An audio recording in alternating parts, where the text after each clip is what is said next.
Pernah kepikiran gak sih? Di balik rumus matematika yang kelihatannya simpel banget, ternyata ada bahasa universal.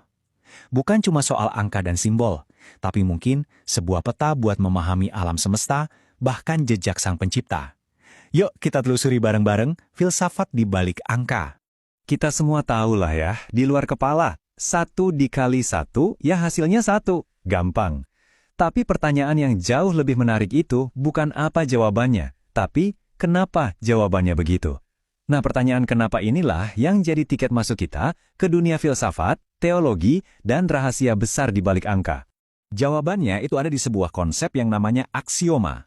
Gampangnya gini deh, anggap aja ini kayak aturan main dasar yang kita semua setujui sebelum mulai permainan matematika. Seluruh gedung matematika yang megah itu ya berdirinya di atas fondasi ini.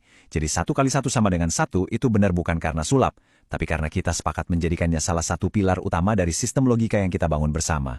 Oke, jadi gimana kita bakal ngebahas ini? Pertama, kita bakal lihat kalau matematika itu lebih dari sekedar angka.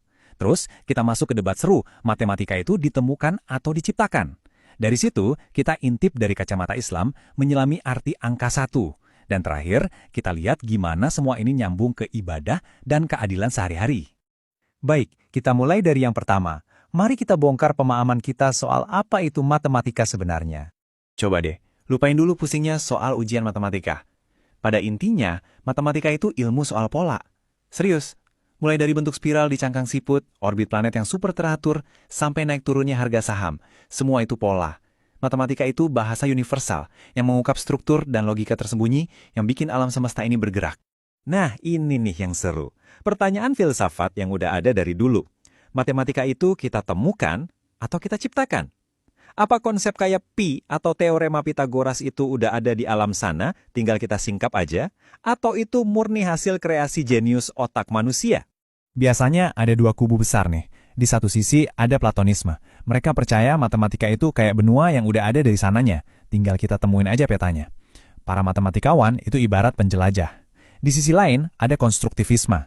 Buat mereka, matematika itu lebih kayak permainan catur. Kita yang bikin aturannya, kita yang bangun sistemnya. Jadi, sebuah penemuan atau sebuah ciptaan. Lalu, gimana kalau jawabannya bukan cuma salah satu? Gimana kalau jawabannya bisa jadi dua-duanya? Nah, disinilah perspektif teologi Islam menawarkan jalan tengah yang keren banget. Kuncinya itu ada di konsep sunnatullah. Anggap aja ini kayak hukum alam atau aturan main alam semesta yang udah ditetapin sama Tuhan. Nah, matematika itu adalah bahasa dari aturan main itu.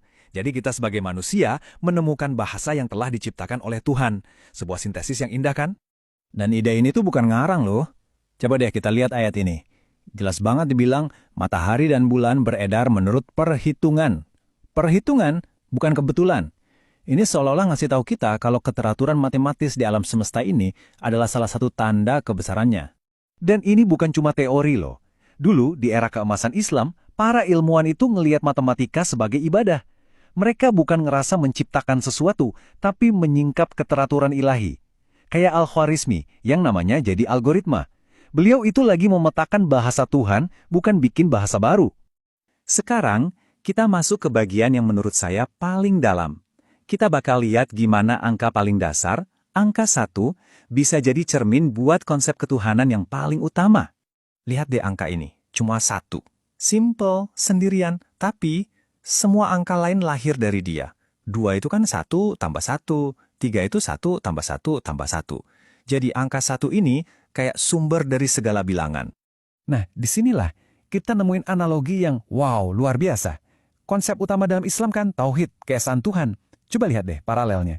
Angka 1 itu induk segala angka, sama kayak Tuhan yang jadi sumber segala wujud.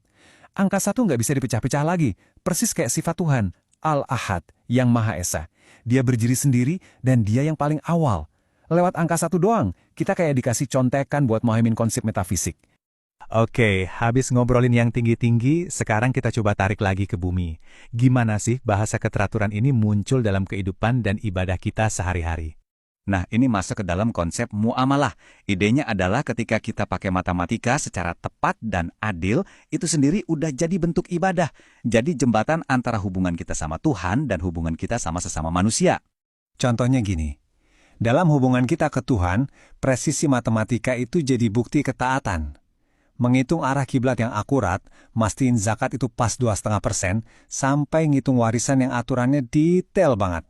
Semua itu butuh matematika, biar kewajiban kita ke Tuhan bisa dijalankan dengan benar. Terus, dalam hubungan sesama manusia, matematika jadi penjaga keadilan. Timbangan yang pas-pas lagi dagang, kontrak bisnis yang jelas item-itemnya, bagi hasil yang akurat. Semua ini pakai matematika supaya nggak ada pihak yang dirugikan. Keadilan jadi bisa diukur, nggak cuma kira-kira. Jadi dari soal simpel 1 kali 1 sama dengan 1, sampai ke urusan keadilan sosial, ternyata matematika itu bukan cuma alat hitung ya. Dia itu bahasa yang penuh makna. Nah ini ninggalin kita sama satu pertanyaan, buat direnungin bareng-bareng.